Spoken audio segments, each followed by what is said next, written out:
Dr. Stone, episode 11, recap, go. They make glass, then they make glasses, then they find an old man to make glass for them. What did you like?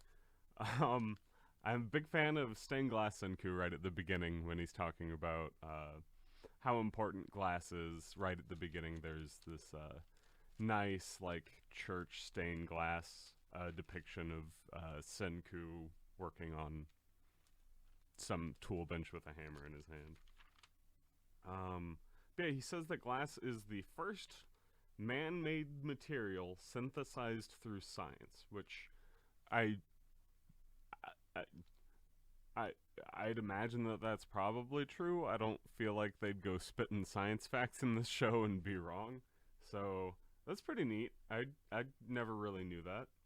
But he says that it's easy to make, it's durable, and it's clear, so it's one of the most important chemistry advancements that they could possibly have. And yeah, the way that he talks about it, he does make it sound as if it's just as important as iron.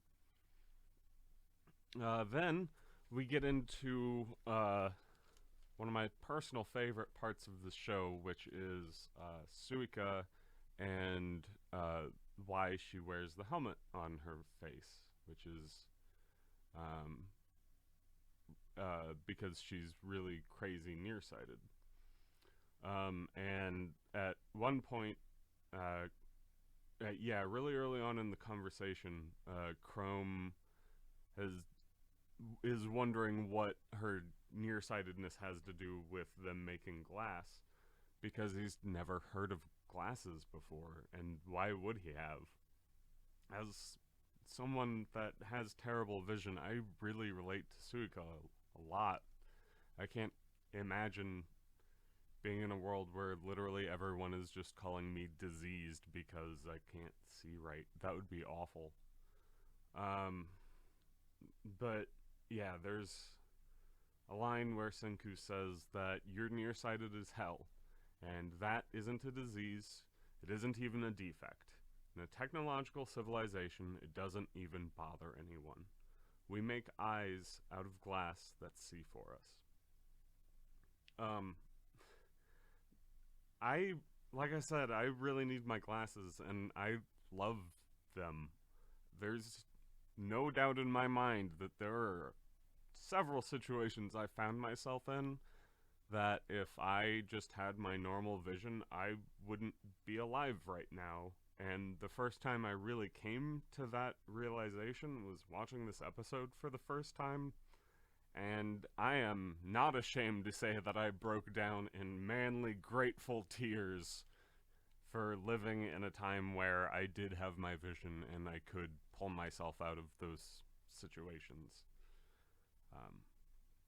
But yeah, I mean, and if I'll give one specific example, which would be the time that I got cornered by coyotes while I was walking my dog down the road. If I hadn't have spotted them when I had, I would have been, right next to them by the time I was confronted by them. So just basic sight has saved my life from being torn apart by hungry wild animals. So yeah, I'd say that coming to that realization deserves a bit of existential crisis.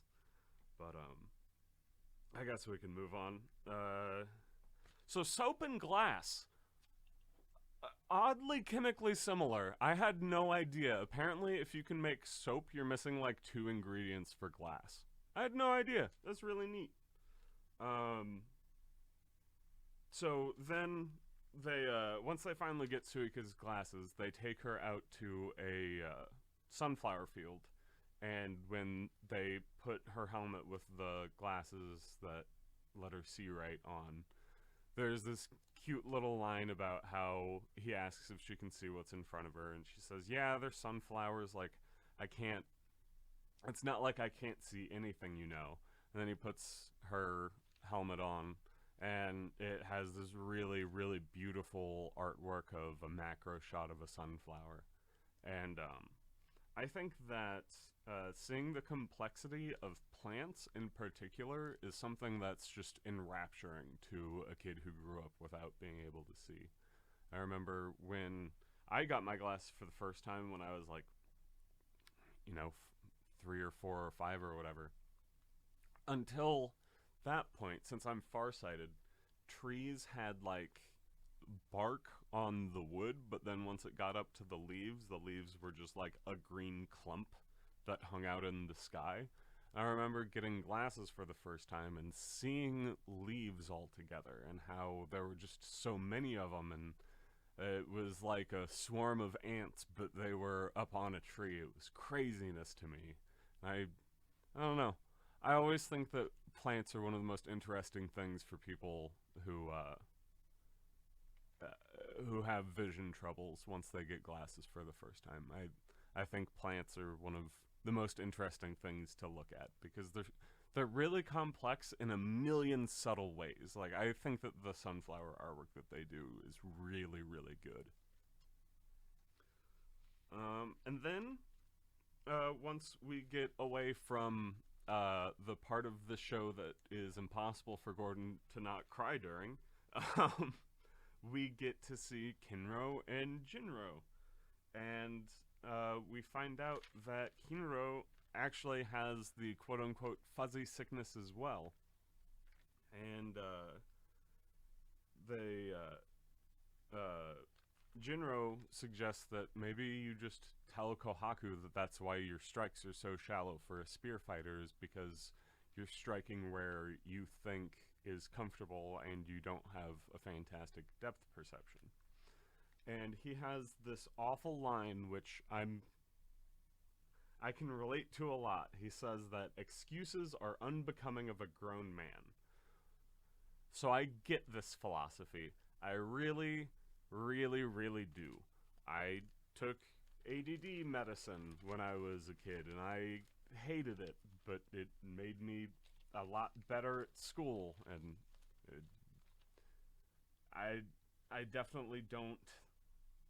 I get him not wanting to ask for help if how he was created some people don't think is good enough, but if you're still functional, I absolutely understand not wanting to take the handouts. But at the same time, his philosophy is very, very skewed and wrong, because reasons and excuses are different things. An excuse is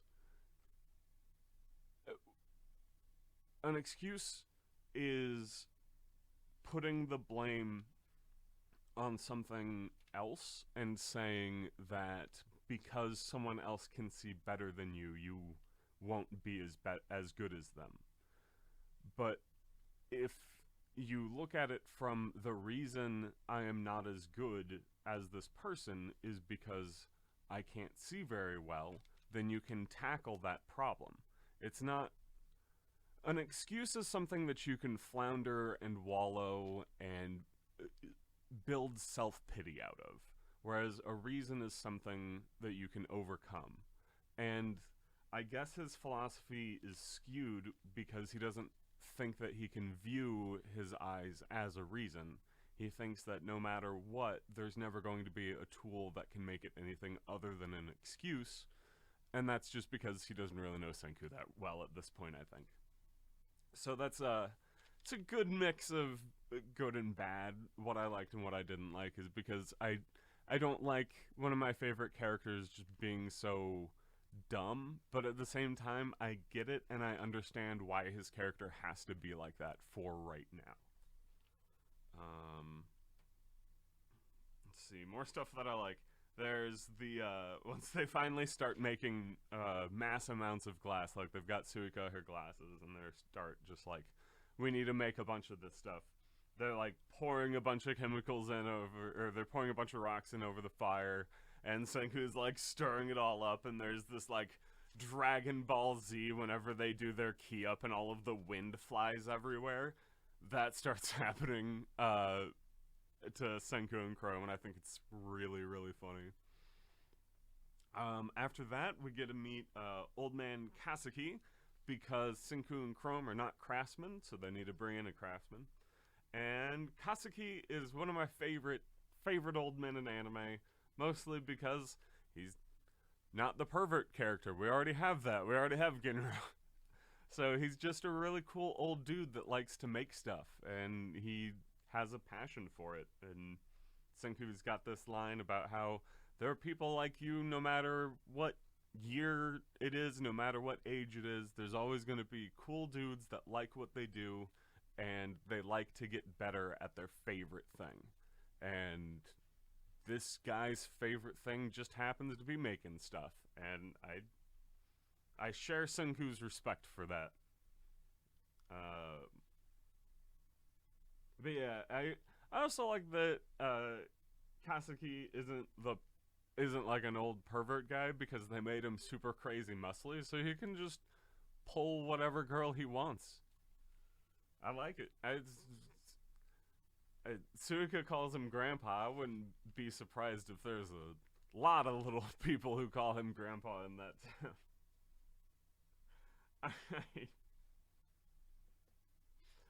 Alright. Moving away from old man Dick. Mecha Senku returns. This time he's here as the, I guess, a mascot of the civilization, of the Kingdom of Science, and he shows off their map and like their training grounds and how everything relates to each other, like in the space that they're occupying. Then we get to basically the last little bit of this episode before we get teased into the next one, which is Kinro and Ginro again. And I gotta say, Ginro he's crazy smart for suggesting a shiny spear to use as a focal point to help counteract Kinro's fuzzy sickness while he's practicing. This would help a ton. It isn't as good as glasses, but it would definitely help him train, because he's getting over the, not necessarily the fuzziness, because that's something that doesn't really matter. Like, sometimes if you're in a fight, eyes can be a little bit of a tell, but mostly if you see a fuzzy arm being raised, you still know where to block that fuzzy arm. But if you have real bad depth perception, which it seems like that's what Kinro's big issue is not being able to lunge in far enough confidently. A shiny spear tip would help with that, because it's a focal point. And yeah, you're, spending a little bit of time on that focal point, but if you're doing it safely in training and you're just getting the muscle memory down of going a little bit further than what you feel like you have to, that's all that Ginro is really suggesting. And that's really smart. Ginro is a really smart character, no matter how dumb or selfish or pervy he is at any one given moment. He is wicked smart. I really, really like him. And and then, so, he brings this up, and Kinro, of course, he shuts him down and is like, "What are you talking about? I don't have the fuzzy sickness. I'm still in denial." And so, Ginro comes up with, "Well, hey, we are the gold and silver spear. We should just have shiny spears, regardless of if one of us has the fuzzy sickness or not." And while he's, like, spitting that out at his brother, his tongue literally turns into a snake. Like, he knows exactly what his brother wants to hear, and his brother expects him to say something skeezy and scummy and selfish, and so he comes up with something to say that is skeezy and scummy and selfish that also helps out his brother in the way that he knows he wants to help his brother out. That is amazingly good little brother mentality writing. That's a fantastic little brother to big brother relationship. It's good. It's so good. And then they even get their own little, like, yeah, fist handshake. Yes, I recognize and respect you, little brother. It's just good. The whole thing's good. And then, the little spoilery bit at the end is they go to you know what? That's part of stuff that I don't like. So we'll get to stuff that I don't like. There's not a whole lot in this. Oh yeah, it's literally just this one point that I have. So I'd say that once they go to Senku and actually ask him for the spears, and then Senku kind of disregards what they want and is like, actually, we do need to make a silver spear, so I'll do that one for you. And then Ginro kind of loses the plot at that point because he's getting his own shiny spear. And I'd say that he betrays his brother, but if Ginro spoke up to begin with, they wouldn't be asking for the spears. So, I mean, even he could have spoke up then and been like, well, if like, I already know how easy it is for you to make me a golden spear. I would like to have a golden spear again, since you're the one who destroyed it last time. And I guess I don't like that they lose this plot. I think it would have been interesting to see him train with the spear and, like, have him be on equal footing with Magma for the first time. Spoilers! Spoilers! Okay, we're getting into spoilers immediately. So, my god, I'm so bad at this. I'm awful. My unprofessionalism knows no bounds. So, spoilers. Eventually, he gets into a fight with Magma at the Grand Bout, and as soon as he gets his glasses through Suica's helmet, he, like, absolutely demolishes the guy. And he says, I've always been stronger than you, but I've never been skillful enough, and now you'll never touch me again. Which is a really neat anime power-up. It's good, but I don't like how he doesn't even, like, train with a golden spear for a little bit. It would have been interesting to see him be, like, on even footing with Magma. Then Magma does some, you know, underhanded trick because he's still shallow and evil and wanting to marry Rory so he can drown her in her own bathwater. And that would have gotten Kinro, like, down, and I know that this does happen, and that would have gotten Kinro more down in the despair, and then they throw him the glasses when he finally overcomes his own whatever and asks for it, and I know that there's already a lot going in to that fight, so I guess even more would have overcomplicated something that was probably already too complicated, but I still think it would have been nice. And I think it would just be a funny recurring joke if the golden spear kept getting golden spears that keep breaking, like, an episode or two later. I think that'd be a funny joke, but I'm also not a writer for one of the more successful current manga and anime out right now. Other spoiler stuff. No, I wrote it down. I wrote down Suica's pinhole effect, and then spoilers, but I guess I just got into that. So yeah, eventually they share her helmet with Kinro to save the day. That helmet does a lot of cool stuff, because it saves Chrome's ass too. It is really, really good. Alright, so spoilers for, like, I think it's the next episode. But we hear Senku go kind of on and on about something that he doesn't give us the name of, because it wants you to be smart, and it wants you to know what the primary ingredient for sulfa drugs are.